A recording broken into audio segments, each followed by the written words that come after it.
Welcome to our channel. Today we how to backup NAS data using Synology snapshots safely, beginner guide step by step clearly.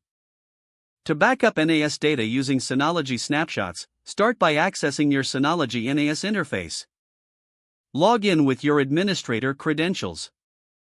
Once you're logged in, navigate to the Control Panel.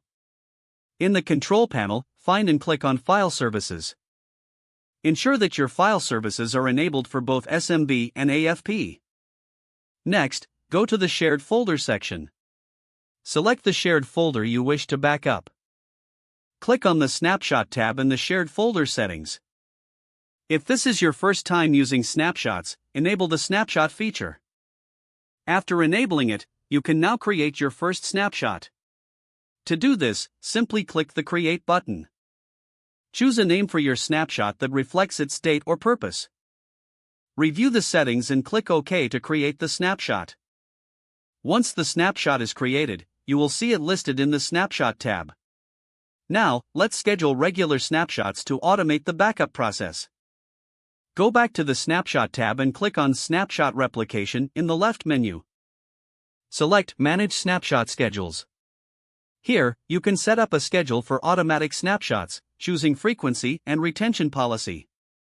Be sure to adjust the settings to balance between security and storage space. After setting up the schedule, click OK to save it. To ensure your snapshots are safe, consider using snapshot replication. This feature allows you to replicate snapshots to another Synology NAS for additional redundancy. Select a destination NAS and configure the replication settings accordingly. To verify that your backup process is working, regularly check the snapshot list. Ensure that new snapshots are being created according to your schedule. If you need to restore data, go back to the Snapshot tab. Select the snapshot you want to restore from the list. Click on the Restore button and follow the prompts. Don't forget to like this video and subscribe to our channel for more step-by-step tech guides.